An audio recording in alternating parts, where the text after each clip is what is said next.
Greetings, and welcome to Earthling Cinema. I am your host, garyx wormuloid. This week's artifact is Batman v Superman: Dawn of Justice, and winner of not one, not two, but 0 Academy Awards. The film follows a bunch of people with secret identities, where everyone pretty much knows everyone else's secret identity, and it doesn't seem to matter. Where every scene is either incredibly loud or incredibly quiet. This means something. Where, when all else fails, just have Ben Affleck stare ahead gravely. Listen to me now!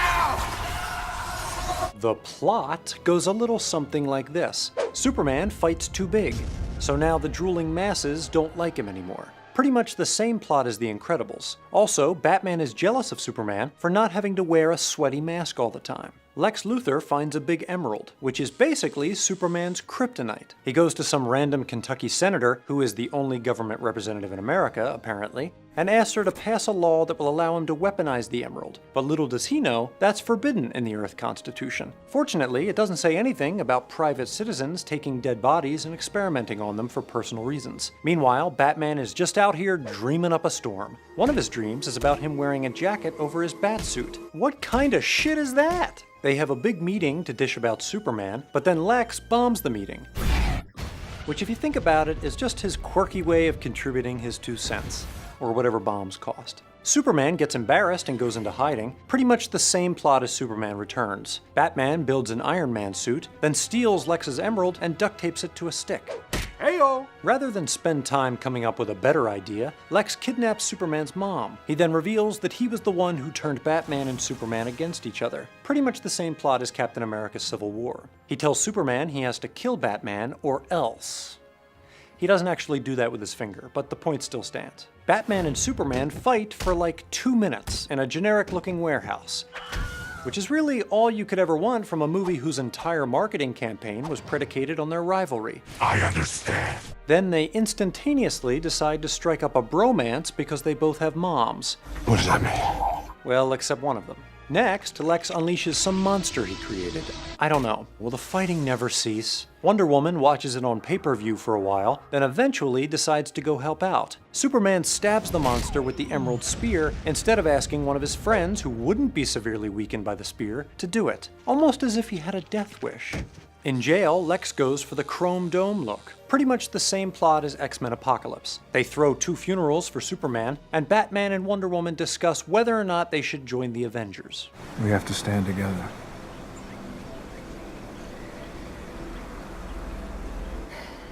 Like many other Zack Snyder films, Batman vs. Superman explores the dynamic between men and the perceived gods who walk amongst them. Embrace me as your king and as your god. What can I say? The guy has a thing for computer-generated muscles. Humans were reassured by the notion of a benevolent savior, and in times of adversity or selfishness, often appealed to God for help. Heavenly God? Oh God. God have mercy on us all. But in the film, the concept of the divine is no longer an abstract idea. It's embodied in Superman. Ordinary humans, particularly those in power, are uncomfortable with the threat a godlike being poses to the fabric of society, even though that fabric's got a 7 billion thread count. Since Superman is impervious to punishment, he is essentially above the law. He answers to no one. Even Batman, no stranger to operating outside of the justice system, is uncomfortable with Superman enjoying this level of autonomy. How can he trust a guy without a butler? Due to Superman's near omnipotence, his defection to the dark side of the Force would cost innumerable human lives. So Batman decides he must stop it by taking innumerable human lives.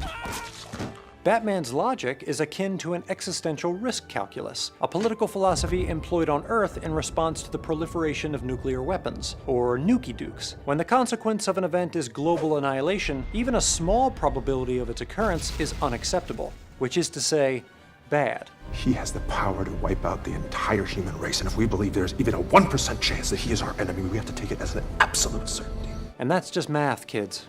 You want to be a Batman when you grow up? Stay in school.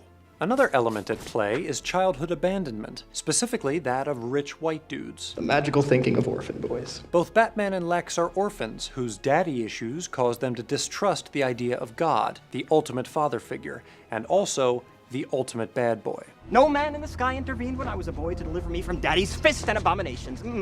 If there is a God, he failed to protect Bruce and Lex from the tragedies of their youths, or chose not to because he was out with his drinking buddies. I bet your parents taught you that you mean something. My parents taught me a different lesson. Dying in the gutter for no reason at all. Thus, they want to undermine the idea that Superman is purely good and all-powerful by utilizing humanity's weapon of choice for killing gods. You were never a god. At the end of the film, however, Superman's benevolence is affirmed when he unnecessarily sacrifices his life to save mankind. The final image of dirt levitating on Superman's coffin suggests that he may resurrect, just as Jesus did, proving once and for all that virtually nothing could stop this from being a profitable franchise.